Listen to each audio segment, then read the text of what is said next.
Hello and welcome to Takshashila education. मेरा नाम है सौरभ आर्य और मैं वेलकम करता हूं आपके अपने यूट्यूब चैनल पे। आज का जो हमारा टॉपिक है ये बहुत इंपॉर्टेंट है, यानी 100% श्योरिटी के साथ मैं बोल सकता हूं कि ये एक पर्टिकुलर टॉपिक आपके एग्जामिनेशन में 100% दिखेगा ही दिखेगा।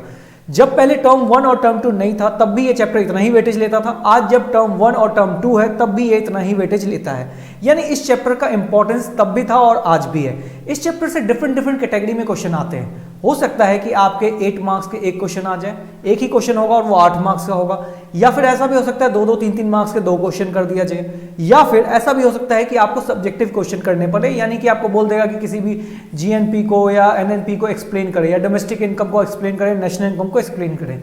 तो ऐसे क्वेश्चंस आते हैं, इसी के लिए इस चैप्टर को आप पर्टिकुलरली मैं सजेस्ट करूंगा, इसको स्किप करने का बिल्कुल मत सोचना। ये एक हैवी वेटेज चैप्टर है, थोड़ा मुश्किल है समझने में, लेकिन आई प्रॉमिस यू कि मैं इस चीज को बहुत आसान बना दूंगा। आप बहुत प्यार से इसको कर भी लाओगे और बहुत प्यार से समझ भी जाओगे। चलिए इस वीडियो को शुरू करते हैं, ज्यादा बात नहीं करेंगे। ये रहा नेशनल इनकम को शुरू करने वाले हैं। आज हम टूल्स पे करने वाले हैं कि जितना नेशनल इनकम करने के लिए, एक क्वेश्चन को सॉल्व करने के लिए जो जो रिलेवेंट बातें होंगी वो आज हम सीखेंगे। नेक्स्ट क्लास से हम सीधे सीधे वैल्यू एडिशन और एक्सपेंडिचर मेथड पे जंप कर जाएंगे। तो चलिए स्टार्ट करते हैं इस सेशन को। ये रहा आपकी पहली स्लाइड। नेशनल इनकम करने से पहले आपको इनकम को समझना होगा। इनकम 2 तरीके के होते हैं बेसिकली, फैक्टर इनकम और नॉन फैक्टर इनकम। ठीक है, इनकम को 2 कैटेगरी में बांट दिया गया है, एक हो जाता है फैक्टर इनकम, एक हो जाता है non factor income. Factor income को अर्न्ड इनकम भी बोलते हैं। सर अर्न्ड इनकम क्या होता है? अर्न्ड इनकम वो होता है जिसको कमाया जाता है, जिसको हम अर्न करते हैं। फिर सर अनअर्न्ड इनकम क्या होता है? आइए सभी चीजें समझाते हैं डिटेल में। पहले आपके दिमाग में आपको इमेज बिल्ड करनी है। Income 2 category, factor income, non factor income. Factor income को अर्न्ड इनकम बोलते हैं, नॉन फैक्टर इनकम को अनअर्न्ड इनकम बोलते हैं। ठीक है, इतनी इमेज बन गई। आइए अब एक एक करके समझते हैं क्या है। फैक्टर इनकम की बात करते हैं। फैक्टर इनकम क्या होता है? फैक्टर इनकम वो इनकम होता है जिसको कमाया गया है। कमाने के लिए 4 ही सोर्स होते हैं। इंसान 4 ही सोर्स से कमा सकता है, या तो वो कंपनसेशन ऑफ एम्प्लॉय होगा, या फिर रेंट से, या फिर इंटरेस्ट से, या फिर प्रॉफिट से। इन चारों चीज से वो कमा सकता है। एक एक करके समझते हैं। कंपनसेशन ऑफ एम्प्लॉय क्या होता है, रेंट क्या होता है, इंटरेस्ट क्या होता है और प्रॉफिट क्या होता है। एक एक करके समझते हैं। क्यों? क्योंकि इस पे भी 1 मार्क्स और 2 मार्क्स के क्वेश्चन आ सकते हैं कि कंपनसेशन ऑफ एम्प्लॉय क्या होता है और ये फैक्टर इनकम क्यों है। ठीक है, तो आइए डिटेल में समझते हैं इसको भी। ये रहा आपका पहला, compensation of employ. Compensation of employ मतलब होता है कि आप किसी भी पर्सन के लिए वर्क करते हो, किसी भी पर्सन के लिए वर्क करते हो, पूरे मंथ उनके लिए वर्क करते हो, तो वो आपको सैलरी देता है। तो जो आपने वर्क किया और उसने सैलरी दिया, इसी को बोलते हैं कंपनसेट करना, कंपनसेशन करना। यानी आपने उनके लिए सर्विसेज दी, आपने अपनी सर्विसेज दी उनको और उन्होंने बदले में पैसे दिया, इसको बोलते हैं कंपनसेशन ऑफ एम्प्लॉय। तो ये टोटली आपको सीधे दिख रहा होगा, ये अर्न्ड है। जब हम अपनी किसी को सर्विस देते हैं तभी वो हमें पैसे पे करता है, तो ये टोटली अर्न्ड इनकम है। ठीक है, सेकंड पे आ जाते हैं। ये रहा आपका second slide, rent. Rent, sir rent क्यों है अर्न्ड इनकम? रेंट अर्न करते हैं क्या? बिल्कुल अर्न करते हैं। आप अपने घर को खरीदने में पैसे लगाए थे, आपने अपनी लैंड, आपने अपनी प्रॉपर्टी किसी को दी है, ये एक सर्विस है। आप एक सर्विस दे रहे हो किसी पर्सन को और उस सर्विस के बदले में आप पैसे चार्ज कर रहे हो, तो ये अर्न्ड इनकम है। क्योंकि आपको भी घर फ्री में नहीं मिला था, आपने घर परचेज किया या आपने ऑफिस परचेज किया और लोगों को रेंट पे दिया। तो आप क्या कर रहे हो? उनको सर्विस दे रहे हो, महीने भर के लिए उनको अपना घर दे रहे हो और उसके बदले में पैसे ले रहे हो, तो ये भी अर्न्ड इनकम होता है। ठीक है, अब आ जाते हैं नेक्स्ट पे। नेक्स्ट क्या था हमारा? इंटरेस्ट। इंटरेस्ट, इंटरेस्ट क्या है? सर हमने अकाउंट में पैसे डाल दिए, उस पर इंटरेस्ट मिल रहा है, ये मेरी इनकम कैसे हो गई? बिल्कुल हो गई ना सर। आप देखो, आपने क्या किया, मान लो 10 करोड़ रुपीज हैं आपके पास, आपने एक बैंक में जाके एफडी करवा दिया, तो एक तरह से आपने बैंक को लोन दिया है और बैंक आपको इंटरेस्ट पे कर रहा है। यानी आपने अपना एसेट उस पर्सन को दिया है और वो पर्सन उसको यूज कर रहा है, जिसके लिए वो आपको सर्विस कॉस्ट पे कर रहा है। यही होता है ना, बैंक में अगर आप जाकर 10 करोड़ रख दोगे तो हो सकता है वो आपको 1 लाख या 10 लाख रुपए मंथली इंटरेस्ट देगा। ठीक है, ईयरली इंटरेस्ट देगा। तो ये जो इंटरेस्ट दे रहा है, ये क्यों दे रहा है? क्योंकि आपने अपना एसेट वहां रखा है। अगर मैं मांगूंगा तो देगा क्या? नहीं देगा। आपने रखा है पैसा, इसी के लिए आपको देगा, मुझे नहीं देगा। तो ये भी अर्न्ड इनकम है, क्योंकि ये 10 करोड़ कमाने में आपने पैसे लगाए थे, मतलब मेहनत किए थे आपने, तब जाके आपने 10 करोड़ कमाया और फिर आप उस पर सर्विस खा रहे हो। ठीक है, चलिए इतनी समझ में आ गया क्या क्या किया? Compensation of employ, rent, interest. अगला आ जाता है हमारा प्रॉफिट। प्रॉफिट तो सीधे सीधे आपको पता है, कोई भी पर्सन मेहनत करता है तभी वो प्रॉफिट कमा सकता है, अदरवाइज प्रॉफिट का कोई और सोर्स नहीं है। तो तो ये चारों जो है ये क्या है, फैक्टर इनकम है, यानी कि अर्नड इनकम है। कौन कौन सा, compensation of employ, rent, interest, profit, ये 4 सोर्स बनते हैं। आप खुद सोचो इसके अलावा कोई सोर्स है जहां से पैसे आ सकते हैं किसी पर्सन के और वो अर्नड हो? अब ये मत बोलना सर फिरौती मांगेंगे, बंदूक दिखा के पैसे लूटेंगे, तो ये अनअर्नड इनकम में आ जाता है। अर्न इनकम में यही 4 सोर्स है, इसके अलावा कोई सोर्स है ही नहीं। ठीक है, तो क्या है फैक्टर इनकम? क्या होता है फैक्टर इनकम? वो इनकम होती है जिसको कि अर्न किया जाता है। इसमें 4 तरह की इनकम आती है, compensation of employ, rent, interest, profit. चलिए आगे बढ़ते हैं, आगे का सेशन शुरू करते हैं। अगला आता है अनअर्न इनकम। अनअर्नड इनकम क्या होता है सर? अनअर्न इनकम जैसे कि गिफ्ट, डोनेशन, चैरिटी। आप जाते हो साइड में कोई भिखारी बैठा होता है, आप उसको 10 रुपए दे देते हो, तो क्या उसने कोई सर्विस दी थी क्या आपको? कुछ नहीं दिया था। एक बात समझना, आप क्या किए, रिक्शे पे बैठे और रिक्शे से अपने घर गए, उसको आपने 20 रुपए दिए, तो उसने आपको अपनी सर्विस दी, उसने आपको घर तक लेके गया, इसी के लिए आपने 20 रुपए दिए, तो वो अर्नड इनकम है। लेकिन एक भिखारी बैठा था जिसने आपसे बोला दे दो जो भी बोलते हैं, दे दे भाई, तो उसने आपने क्या किया, 20 रुपए उसको दे दिया। ठीक है, तो अब जब आपने उसको 20 रुपए दिए तो क्या उसने कोई सर्विस दिया था आपको? कोई सर्विस नहीं दिया था, यानी वो अनअर्नड इनकम है। आप किसी को गिफ्ट देते हो तो क्या वो कोई सर्विस देता है? नहीं देता है। गिफ्ट हो गया, डोनेशन, आपको पता होगा इंडिया में फॉरेन का बहुत पैसा आता है डोनेशन के नाम पे, हालांकि वो डिफरेंट चीज के लिए आता है लेकिन डोनेशन के नाम पे आता है। ठीक है, तो क्या है, ये सारी चीजें क्या है, डोनेशन, गिफ्ट, चैरिटी, ये अनअर्नड इनकम है। इसको हम ट्रांसफर इनकम भी कहते हैं, यानी इसको ट्रांसफर किया जाता है। इसके लिए किसी ने मेहनत नहीं की है, आप अपनी मेहनत नहीं करते अपने पापा से गिफ्ट लेने के लिए। ठीक है, आप डोनेशन करने के लिए कोई मेहनत नहीं हो, आपको डोनेशन मिल जाता है। ठीक है, तो ये सारी चीजें हैं जो अनअर्नड इनकम होती है। अब मैं एक चीज और बता दूं, नेशनल इनकम में हमेशा अर्नड इनकम यानी कि फैक्टर इनकम आती है। नेशनल इनकम में कभी भी अनअर्नड इनकम नहीं आती है, हमेशा फैक्टर इनकम, हमेशा क्या आती है नेशनल इनकम में? Factor income. ठीक है, फैक्टर इनकम आएगा, नॉन अनअर्नड इनकम ये कभी भी नेशनल इनकम में नहीं आता है। चलिए इस वीडियो को आगे शुरू करते हैं, आगे और समझते हैं। ये रहा, अब बात करते हैं डोमेस्टिक इनकम क्या होता है सर। इनकम तो समझ गए सर, इनकम 2 पार्ट में होता है, factor income, non factor income. एक अर्नड इनकम होता है, एक ट्रांसफर इनकम होता है। जिसको कमाया जाता है वो compensation of employ, rent, interest, profit हो जाता है, और यहाँ पे चैरिटी, डोनेशन और गिफ्ट हो जाते हैं। डोमेस्टिक इनकम क्या होता है, ध्यान से समझना, बहुत अच्छे से समझाऊंगा, कहीं से कहीं आपको कंफ्यूजन नहीं रहेगा और आपको डेफिनेशन याद करने की जरूरत भी नहीं पड़ेगी। देखो क्या है ना, ये इंडिया का मैप आप सबको दिख रहा होगा, ये इंडिया का मैप है। ठीक है, अब इंडिया में ना कौन कौन रहता है? इंडिया में इंडियंस रहते हैं सर, इंडियंस रहते हैं, और भी तो रहते हैं यहाँ पे, फॉरेनर भी तो रहते हैं। ठीक है, यहाँ पे फॉरेनर भी रहते हैं, इंडियंस भी रह रहे हैं, फॉरेनर भी रह रहे हैं, इंडिया के अंदर रह रहे हैं। इस टेरिटरी, ये जो लाइन बना हुआ है, वेट में पेन चेंज करता हूं, ये जो लाइन बना हुआ है, इस टोटल लाइन के अंदर चाहे इंडियन हो चाहे फॉरेनर हो, इस पर्टिकुलर बाउंड्री लाइन के अंदर, इस ज्योग्राफिकल एरिया के अंदर, चाहे वो इंडियन हो चाहे वो फॉरेनर, अगर वो इनकम जनरेट करेगा, अगर वो इनकम जनरेट करेगा तो वो क्या कहलाएगा? वो डोमेस्टिक इनकम कहलाएगा। ठीक है, ध्यान से समझना, डोमेस्टिक इनकम क्या होता है? टोटल, यहां देखो, यहां लिखा it is the sum total of the factor income. अभी बताया फैक्टर इनकम क्या होता है, जो अर्नड इनकम होता है। सम total of factor income generated within the domestic territory of the country. Domestic territory के अंदर कमाया जा रहा है, विद इन, उसके अंदर, no matter who generate it this, कोई फर्क नहीं पड़ता है कौन जनरेट कर रहा है, वो इंडियंस भी हो सकता है, वो फॉरेनर भी हो सकता है। ठीक है, थोड़ा सा क्लीन कर देता हूं मैं ताकि आपको दिखे। ठीक है,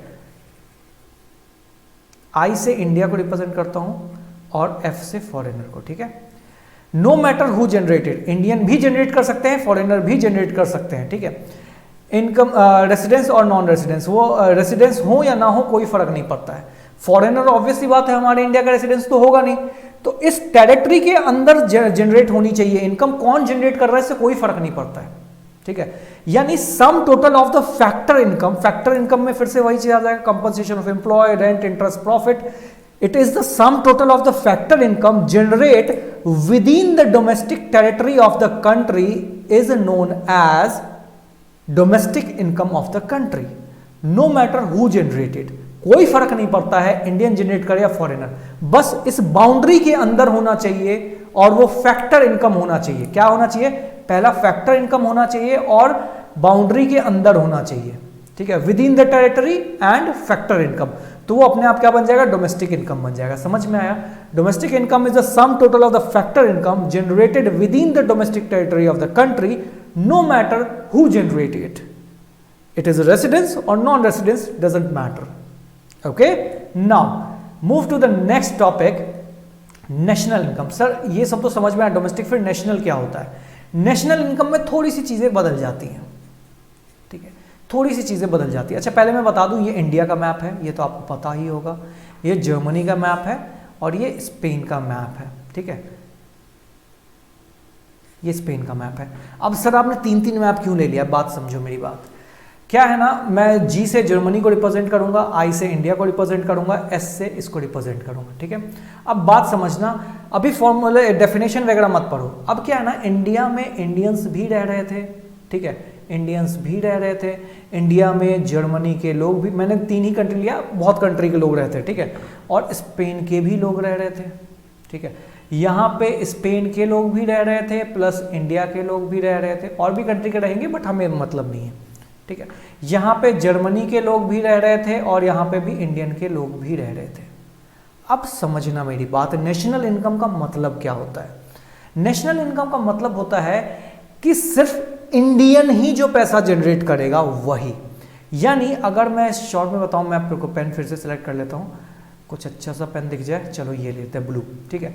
अब क्या है ना, अगर नेशनल इनकम की बात करेंगे, नेशनल इनकम की बात करेंगे तो इंडियंस यहां भी है, इंडियंस यहां भी है, इंडियंस यहां भी है, इस इंडिया और इस इंडिया और इस इंडिया को सब, यहां से जो इंडियन का पैसा है वो भी इंडिया में लाना पड़ेगा, जर्मनी से भी इंडिया का पैसा इंडिया में लाना पड़ेगा, यानी it is the sum total of the factor income. Factor income तो होगा क्योंकि नेशनल इनकम में और कोई इनकम आती नहीं है।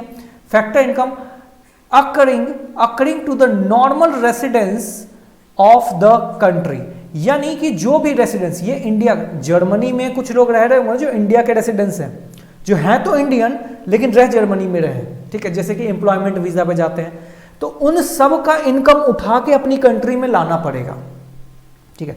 डोमेस्टिक में बाउंड्री बहुत मैटर कर रहा था, नेशनल में बाउंड्री मैटर ही नहीं करता है। नेशनल में सिर्फ और सिर्फ इंडियंस मैटर करते हैं, residence of the country matter करता है, यानी जर्मनी से भी इंडियन जो होंगे उनका पैसा इंडिया में आएगा, स्पेन से भी सारे पैसा इंडिया में आएगा, और ये जो, चलो ये तो आ गया। अब क्या होगा, इनका पैसा जर्मनी का है ये जर्मनी में जाएगा, ये जो स्पेन का पैसा है ये स्पेन में जाएगा, सॉरी उल्टा कर दिया क्या मैंने, वेट, क्या है, जर्मनी का पैसा जर्मनी में जाएगा, स्पेन का पैसा स्पेन में जाएगा। यानी हम कर क्या रहे हैं, हम अपनी कंट्री में से इंडियंस को सिर्फ काउंट कर रहे हैं, जो फॉरेनर है उनको अपना पैसा ले जाने दे रहे हैं। यहां पे जो इंडियंस रह रहा था उसका पैसा हम इंडिया में ले, सारे इंडियंस का पैसा इंडिया में आ जाएगा, सारे फॉरेनर का पैसा इंडिया से चला जाएगा। ध्यान से समझना, it is the sum total of the factor income accruing to the normal residence of country.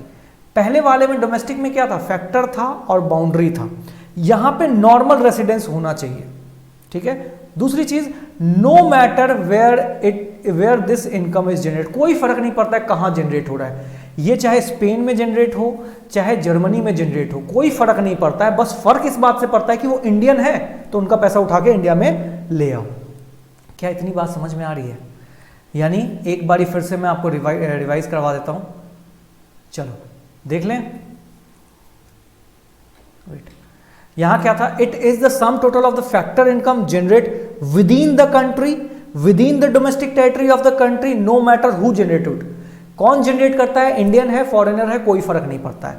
जबकि इसमें क्या होता है, it is the sum total of the factor income, factor income नहीं भूलना है, ठीक है, according to the normal residence of country, means जो भी नॉर्मल रेसिडेंस कमाएगा, चाहे वो स्पेन में कमाए, चाहे वो जापान में कमाए, चाहे वो फ्रांस में कमाए, अगर वो इंडियन है तो उसका पैसा इंडिया में लाया जाएगा, ठीक है।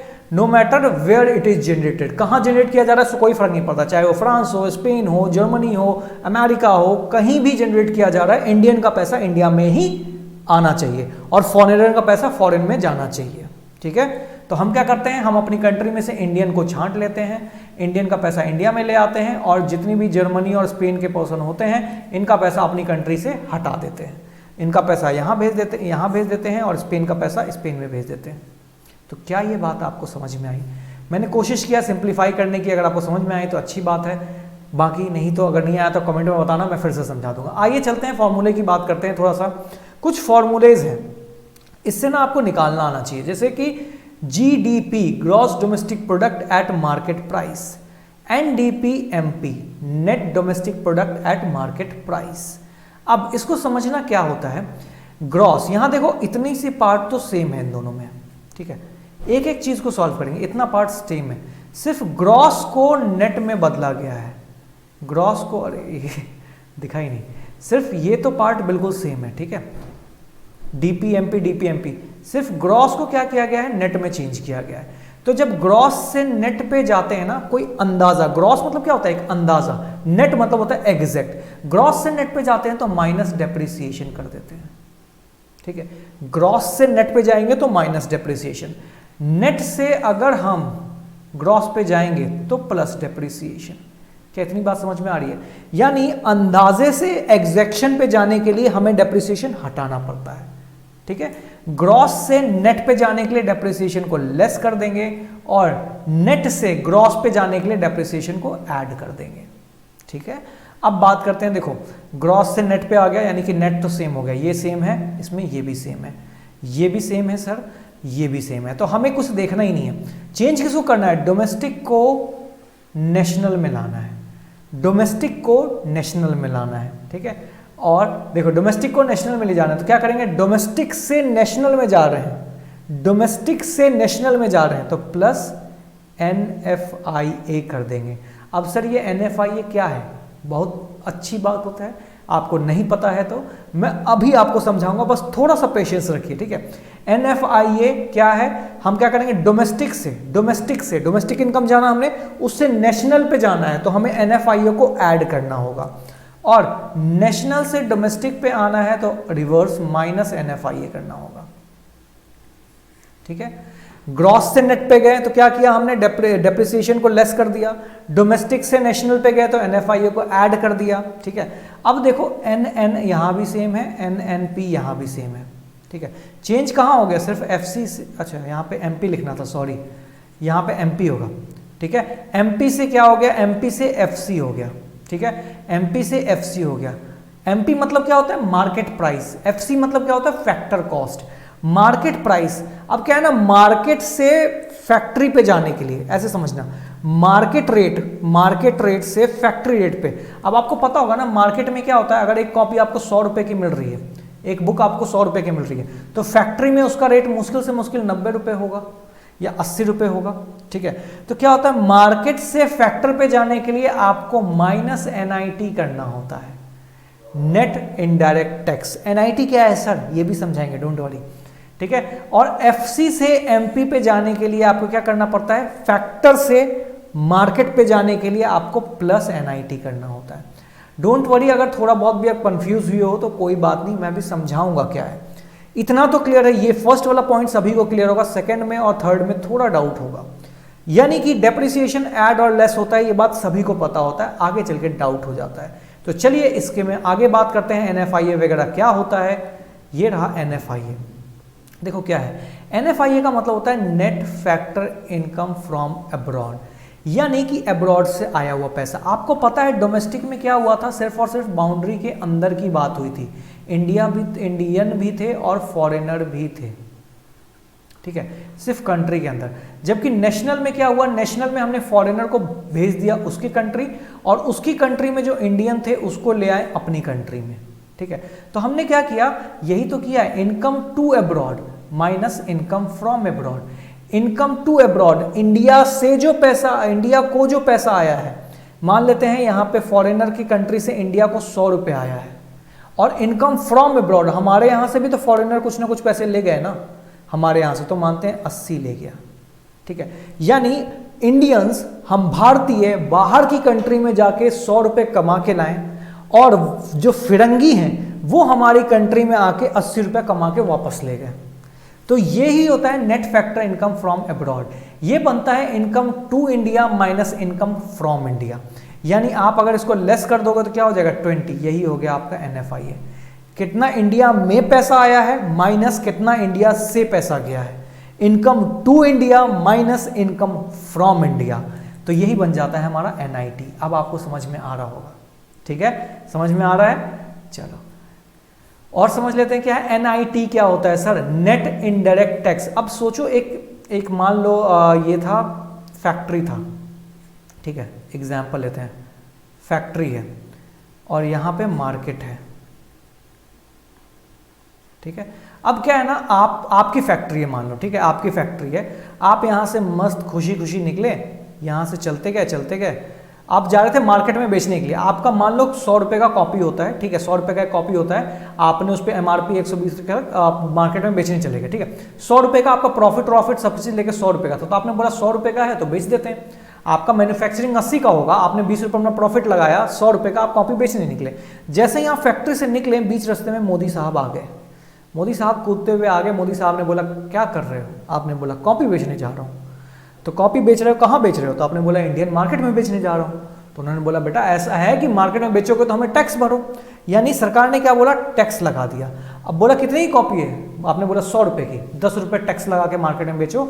यानी अब जो कॉपी है वो 110 की बिकेगी, ठीक है, ये 110 की बिकेगी। इसको बोलते हैं टैक्स लगा देना, क्योंकि फैक्ट्री में टैक्स नहीं लगता है, फैक्ट्री से बाहर जब वो मार्केट में पहुंचता है तो उस पर टैक्स लग जाता है, ठीक है। अब दूसरी बार फिर आप निकले यहाँ से, एक तो ये पहली स्टोरी थी, दूसरी बार फिर आप निकले कॉपी लेकर के। तो मोदी साहब फिर से आगे कूदते हुए कि बताओ भट्टा क्या कर रहे हो, तो आपने बोला सर कॉपी बेचने जा रहा हूँ। तो कहाँ जा रहे हो, बोला कि सर रूरल एरिया में बेचने जा रहा हूँ, बच्चे पढ़ेगा इंडिया, तभी तो बढ़ेगा इंडिया। तो उन्होंने बोला एक काम करो, रूरल क्षेत्र में बेचने जा रहे हो ना, 100 रुपये की कॉपी है आपकी। मैंने आपने बोला हाँ सर। एक काम करो, इतने पैसे ना वो दे नहीं पाएंगे, बेचारे गरीब लोग हैं, इतने पैसे दे नहीं पाएंगे। एक काम करो, आप ना मेरे से 20 रुपये मेरे से ले लो, यानी जितनी भी आपकी कॉपी बिकेगी ना उस पर 20 रुपये मैं दूंगा। अब ये पर्सन क्या करेगा, यहाँ जाके 80 में बेचेगा। तो यहाँ पे उन्होंने टैक्स लगाया था और यहाँ पे उन्होंने सब्सिडी दे दिया, ठीक है। टैक्स होता है जब लगने के बाद कोई भी प्रोडक्ट महंगा हो जाता है, सब्सिडी होता है जब उसको लगने के बाद कोई भी प्रोडक्ट सस्ता हो जाता है। तो NIT इसी का कॉम्बिनेशन है। आइए समझते क्या है NIT। NIT क्या है, tax minus subsidy. Tax minus subsidy क्यों है सर, इसलिए है क्योंकि सरकार हमेशा मानता है टैक्स कलेक्शन हमेशा ज्यादा होगा सब्सिडी से। आप सोचो ना, सरकार सब्सिडी बांटता कैसे है, जितना टैक्स कलेक्ट होगा उतना ही बांटेगा ना, टैक्स कलेक्शन ही नहीं होगा तो सब्सिडी बांटेगा कैसे वो, ठीक है। तो ऐसा सरकार मान के चलता है कि 100 रुपये अगर वो टैक्स कलेक्ट कर रहा है तो उसमें से 30 रुपये वो सब्सिडी के रूप में बांट देगा, ठीक है। तो यही होता है टैक्स माइनस सब्सिडी, इसको बोलते हैं NIT, नेट इनडायरेक्ट टैक्स। क्या ये बात समझ में आई आपको, टैक्स माइनस सब्सिडी, टैक्स ये होता है, सब्सिडी ये होता है। टैक्स जो गवर्नमेंट ने बटोरा है पैसा, सब्सिडी जो सरकार बांट रही है पैसा।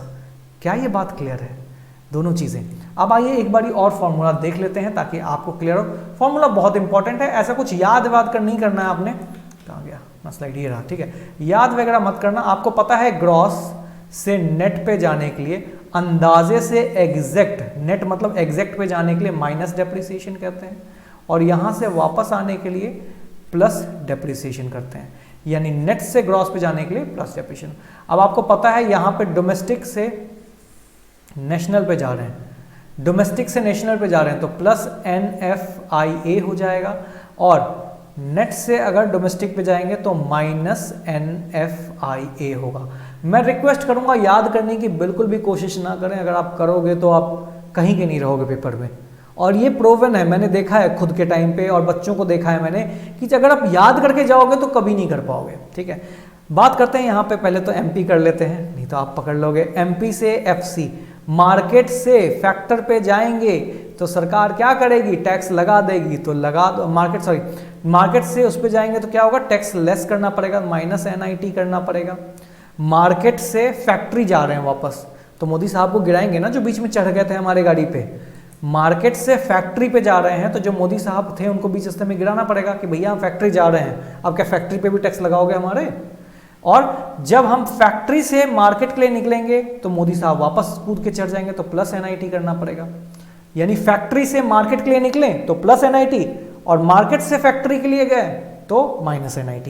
होपफुली आपको ये सारी चीज़ें समझ में आई होंगी। बहुत ईजी था, कुछ टफ नहीं था, आसान आसान सा है, ठीक है। सॉरी, अब एक और चीज़ देख लीजिए, तक्षशिला एजुकेशन बेसिकली आपके लिए क्रैश कोर्स ले आया है 12th का पूरा 12th टर्म 2 का कंप्लीट क्रैश कोर्स है, जिसमें कि सारे सब्जेक्ट हैं, economics, accounts, business, physics, chemistry, biology, maths, pol science, history, सभी सब्जेक्ट हैं। सभी सब्जेक्ट के क्रैश कोर्स आप ले सकते हो।